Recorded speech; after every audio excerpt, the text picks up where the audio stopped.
I met a wonderful man in prison. What was that prison I went to? San Quentin, thank you. I went to San Quentin, and I went to talk to a group of guys that were lifers. Some of them had multiple life sentences, so you can imagine what they did to get there, right? So most of these were men that were going to spend the rest of their lives in prison. And they were of all ages, but a shocking number of them were in their 20s and 30s. You imagine being in your 20s and 30s and knowing you're going to spend the rest of your life in prison till the day you take your last breath? And I went in and talked to these guys, and the first time I went to talk to them, I noticed this one guy, probably in his late 40s, and he had a shine to him. I mean, he was glowing. And I talked with the inmates. We did what we're doing here, right? And it was amazing when you, as I always find, is when you talk to people and give them credit for being who they really are and talk to who they really are. It's amazing what starts to come out of them. And after a while, we do this, and this guy that I had noticed, he raises his hand, and he stands up. Nobody else had stood up. And he stands up. And he says, the first thing I want to tell you is I love everything and everybody. And he pointed his hand to this room of about 40 inmates. And there's nothing that any of you can do to stop my love.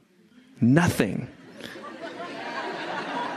And he said, some of you have really tried, but there's nothing you can do. Right? And he told me a story about he was one of a really, really troublesome prisoner. And so he was getting put down in solitary confinement quite often, for weeks or months at a time. And usually happens because you've shown some kind of violence in prison. And one of the times he got thrown down into the solitary confinement, and at that prison, solitary confinement is not pretty. It's not pretty anywhere, but it's really not pretty there. And no windows, no sunshine, no nothing. And you're in there all alone, 23 and a half hours a day. And for months. And he says, I'd spent my whole life being an angry, rageful man. And I'd blamed everything on everybody. And he said, and I had damn good reason to blame everybody.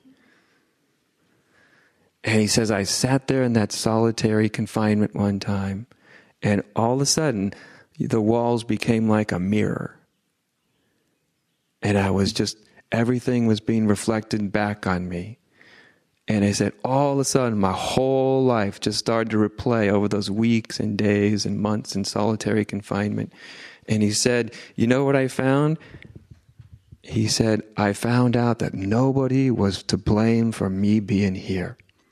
Even though people would treat me unkind, cruelly, violently. I've had some of the worst things happen to me that any of you could imagine, and I realized nobody was to blame for me being here.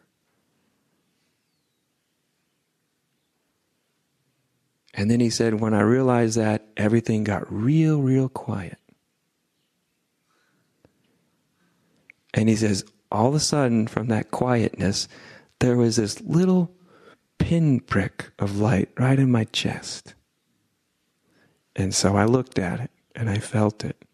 And he says it just started to glow and got bigger and bigger and bigger and bigger and bigger until he says it covered everything in existence. It covered every person who'd ever done anything harmful to me. He said it covered all the people I did harm to. It covered me. It covered everything in existence. And he said, and then I realized that's what I am.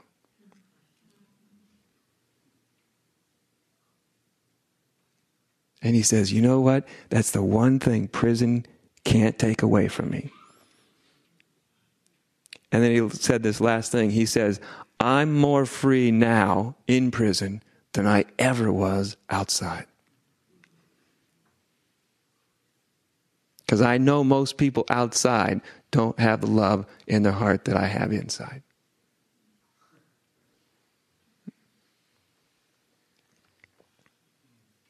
Beautiful story, huh? And then to end it all up, he did his little finger pointing again to all these guys, and he said, I love you, and there's nothing you can do about it.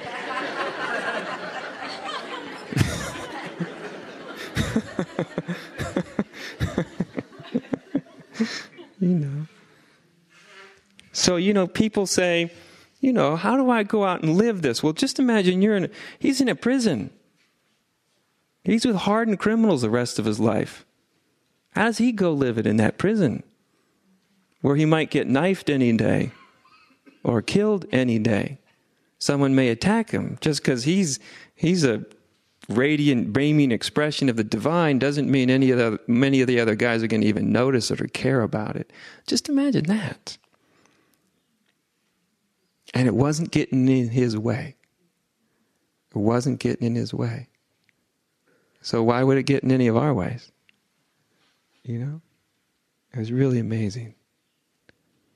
And you see, I was always sort of thankful that the tradition I trained in Zen, we have our saints in that tradition, great masters that were great saints. We have some of the greatest revered masters of the whole tradition were also, some of them came from a background of murderers, thieves. They weren't all good, great, they weren't born under the North Star, all of them. Some of them come from some very disreputable backgrounds. And there's something, I always thought there's something beautiful in that it shows that nothing is excluded. The only thing that excludes you is you. Reality or God doesn't exclude you.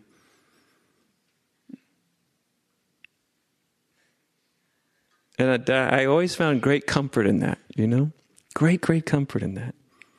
There was some very charismatic teachers of the past and some very, very ordinary teachers of the past and everything you can imagine, these great beings.